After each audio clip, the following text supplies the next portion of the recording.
नमस्कार दोस्तों। आज जो मूवी हम आपके सामने लेकर आए हैं उसका नाम है last women on the earth. तो मूवी की शुरुआत होती है और मूवी में हमें एक शहर को दिखाया जाता है।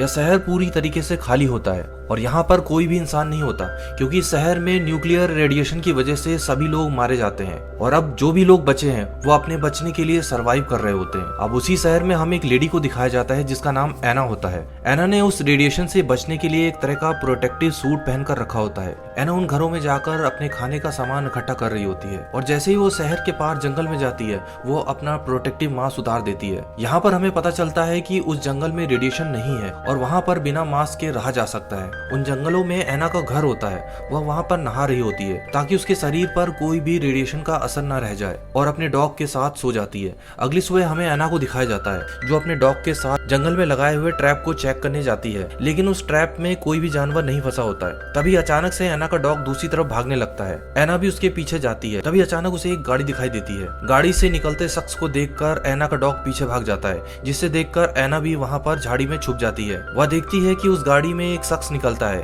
और उसने एक प्रोटेक्टिव सूट पहन कर रखा है। इस शख्स का नाम जॉन होता है और वह अपनी मशीन से रेडिएशन चेक कर रहा होता है और उसे वहाँ पर रेडिएशन नहीं मिलता, जिसकी वजह से जॉन को राहत मिलती है और वो वहाँ पर अपना सूट उतार देता है और जोर जोर से चिल्लाने लगता है। इसके बाद जॉन आगे चला जाता है। एना यह सब चुपचाप बैठी देख रही होती है और जॉन के जाने के बाद उस गाड़ी के पास आती है। उसी समय एना का डॉग फिर से दूसरी तरफ चला जाता है जहाँ पर जॉन नहा रहा होता है। तभी एना वहाँ आकर जॉन को उस पानी से निकलने को कहती है। यह देखकर जॉन घबरा जाता है और अपनी गन को निकालकर एना की तरफ कर देता है। तब एना बताती है कि मैं तुम्हें नुकसान पहुंचाना नहीं चाहती, यह पानी शहर से आ रहा है, इसमें रेडिएशन होता है। यह सुनकर जॉन घबरा जाता है और जल्दी से पानी के बाहर आ जाता है। तब तक जॉन की बॉडी में रेडिएशन पहुंच जाता है और उसकी हालत अब खराब होने लगती है। वह अपनी गाड़ी की तरफ भागता है और वह रेडिएशन से बचने के लिए इंजेक्शन लेता है, लेकिन वह इंजेक्शन अपनी बॉडी में इंजेक्ट नहीं कर पाता। तभी एना उसकी मदद करती है। इसके बाद एना उसे अपने घर ले आती है और उसे पानी से नहलाती है ताकि उसके शरीर पर कोई भी रेडिएशन ना रह जाए। इसके बाद एना उसे अपने घर के अंदर ले आती है, लेकिन अभी भी जॉन की हालत बहुत ज्यादा खराब होती है। इस वजह से एना उसकी गाड़ी में जाकर उसके लिए दवा लेके आती है और घर आकर उसे दवा देती है और अब धीमे धीमे जॉन की हालत सही होने लगती है। इसके बाद हमें दिखाया जाता है कि जॉन और एना बाहर बैठे बात कर रहे होते हैं। एना जॉन को फोटो एल्बम दिखाती है और उससे कहती है कि मैं अपने पिता और भाई के साथ यहाँ पर रहती थी, लेकिन रेडिएशन की वजह से मेरे पिता की मौत हो जाती है और एक दिन जब मेरा भाई दवा लेने के लिए शहर जाता है तो वहाँ से वापस लौटकर नहीं आता। वो कहती है कि अब उसे नहीं पता कि मेरा भाई जिंदा है कि नहीं। यह सुनकर जॉन बहुत दुखी हो जाता है और एना की तरफ देखने लगता है। अगले दिन जब एना गार्डन में होती है तो जॉन उससे पूछता है कि तुम्हारे पास तो एक ट्रैक्टर है, तुम इसका इस्तेमाल क्यों नहीं करती। एना कहती है ट्रैक्टर चलाने के लिए फ्यूल की जरूरत है जो कि मेरे पास नहीं है। जॉन कहता है यहाँ से कुछ दूर एक गैस स्टेशन है, तुम वहाँ जाकर फ्यूल ला सकती हो, लेकिन एना कहती है कि वहाँ पर कोई भी नहीं है जो मुझे फ्यूल दे सके। तब जॉन हंसकर कहता है कि तुम खुद जाकर फ्यूल ले सकती हो।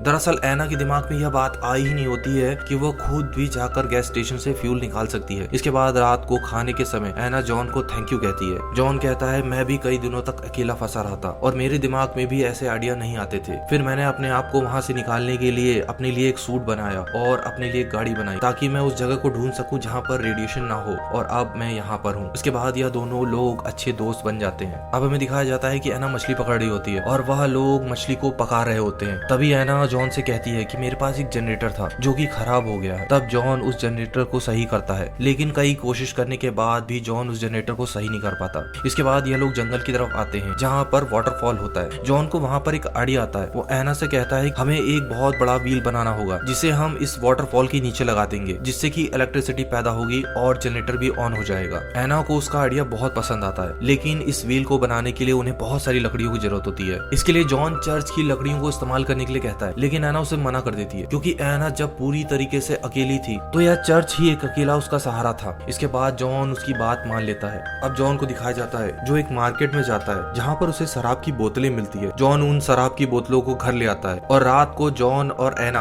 दोनों मिलकर शराब पीते हैं। इसी बीच एना बहुत ज्यादा शराब पी लेती है। उसे पता नहीं होता कि वो क्या कर रही होती है और वह जॉन से कहती है कि मैं तुमसे शादी करना चाहती हूँ, लेकिन जॉन उसे मना कर देता है। अगले दिन हमें दिखाया जाता है कि एना जंगल की तरफ अपने डॉग के साथ जा रही होती है। उसका डॉग दूसरी तरफ भागने लगता है, एना भी उसके पीछे जाने लगती है। तभी एना को वहाँ पर एक आदमी मिलता है जिसका नाम कैलिव होता है। वह बीमार लग रहा होता है। वह एना से कहता है कि मुझे पीने का पानी चाहिए, इसलिए एना उसे घर ले आती है। इसके बाद जैसे ही जॉन कैलिव को देखता है वह उसकी तरफ गन पॉइंट कर देता है। एना उसे रोकती है और वो कहती है कि यह सिर्फ पानी पीना चाहता है। इसके बाद वह लोग उसे पानी पिलाते हैं। कैलिव उन्हें बताता है कि वो पास में ही कुछ लोगों के साथ एक गुफा में रहता था जिसमें रेडिएशन होने के कारण सभी लोग मारे गए और वह अपनी जान बचाकर यहाँ पर भाग आया। इसके बाद कैलिव उनसे वहाँ पर रहने के लिए कहता है। जॉन बोलता है अगर तुम्हें यहाँ पर रुकना है तो तुम्हें बाहर ही सोना होगा, लेकिन एना के कई बार मनाने के बाद जॉन उसे अंदर बुला लेता है। अब हमें दिखाया जाता है कि यह तीनों लोग डिनर कर रहे होते हैं। तभी कैलिव जॉन से पूछता है कि तुम यहाँ कैसे आए। जॉन बताता है कि मैं एक ऐसी जगह की तलाश कर रहा था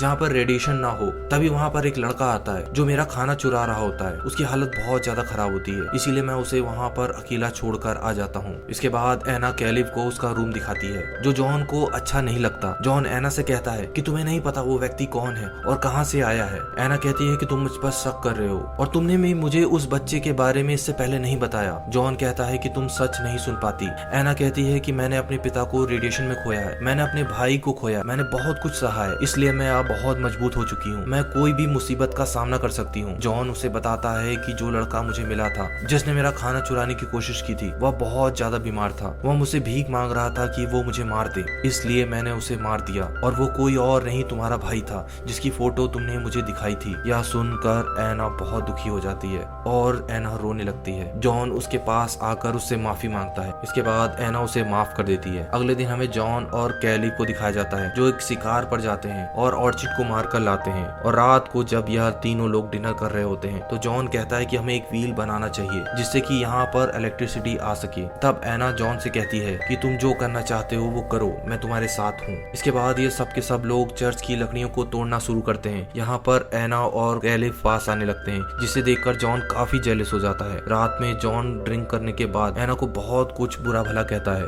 वो एना से कहता है कि तुम जिसके साथ रहना चाहती हो रह सकती हो, ये तुम्हारी लाइफ है। यह सुनकर एना को बहुत बुरा लगता है और वो वहाँ से चली जाती है। अगले दिन हमें दिखाया जाता है काफी मेहनत करने के बाद यह लोग व्हील को तैयार कर लेते हैं और अब ये सभी लोग रात में ड्रिंक कर रहे होते हैं क्योंकि यह लोग बहुत खुश होते हैं। उसके बाद यह लोग तालाब में जाते हैं जहाँ पर एक गेम खेलते हैं और कैलिव एक बोतल को पानी में फेंक देता है और कहता है इस बोतल को जो पहले लेकर आ रहेगा वो जीत जाएगा। जॉन सबसे पहले जाता है लेकिन वह बोतल को ढूंढ नहीं पाता। इसके बाद एना जाती है। एना कहती है कि मुझे बोतल मिली थी लेकिन वह मेरे हाथ से छूट गई। कैलिव को विश्वास नहीं होता और वो कहता है कि मैं तुम्हारे साथ आऊंगा। यह देखकर जॉन और भी गुस्सा हो जाता है और जब यह लोग तालाब के बाहर आते हैं तब जॉन एना से कहता है कि मैं तुमसे बहुत ज्यादा प्यार करता हूँ। मैं पहले तुम्हारी बातों को ध्यान नहीं दे पाया लेकिन अब मुझे तुमसे प्यार है। अब एना और जॉन एक कमरे में आ जाते हैं और फिजिकली क्लोज आना चाहते हैं लेकिन जॉन ने इतनी ड्रिंक पी रखी होती है कि वह सो जाता है। एना उसे उठाने के लिए बार बार कोशिश करती है लेकिन जॉन नहीं उठता, जिसके बाद एना कैलिव के कमरे में चली जाती है। इसके बाद एना और कैलिव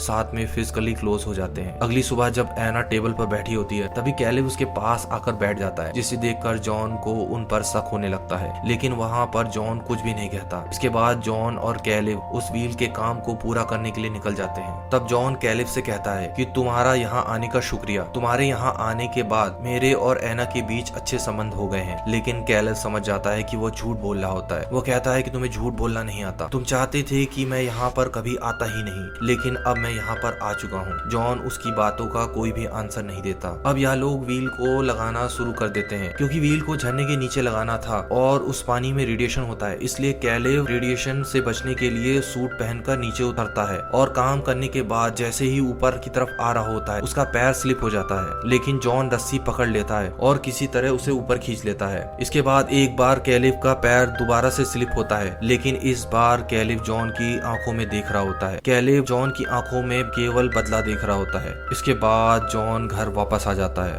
और वहाँ पर एना भी होती है। एना जॉन से माफी मांगती है और वो कहती है कि कल रात उसने बहुत ज्यादा शराब पी रखी थी जिस वजह से उससे एक गलती हो गई। वह कैलिव से प्यार नहीं करती। जॉन कहता है कोई बात नहीं क्योंकि कैलिव मेरा सूट लेकर कहीं चला गया है। लेकिन एना को यहाँ पर जॉन पर शक हो जाता है। वह यह पता लगाने के लिए बाहर जाती है लेकिन कैलिव उसे कहीं पर भी नहीं दिखता। वह समझ जाती है कि जॉन ने कैलिव को मार दिया है। फिर हमें दिखाया जाता है कि जो व्हील इन्होंने बनाया होता है वह काम करने लगता है। इनके घर पर इलेक्ट्रिसिटी भी आ जाती है है, लेकिन एना अब बिल्कुल बदल चुकी है। वह उदास रहने लगी है। वो देखती है कि जॉन ने चर्च का पियानो वहाँ पर रख दिया है। वो पियानो को बजाना शुरू कर देती है। तभी वहाँ पर जॉन आ जाता है। वो जॉन को देखती है। उसकी आंखों में अब साफ साफ पता चल रहा था कि वह अब सारा सच जान चुकी है। उसके दिल में जॉन के लिए प्यार खत्म हो चुका था, क्योंकि प्यार तो केवल दिल से होता है और जॉन ने उस प्यार को खो दिया था जो एना उससे करती थी। और यहाँ पर मूवी समाप्त होती है। तो यह मूवी आपको कैसी लगी हमें कमेंट बॉक्स पर जरूर बताएं।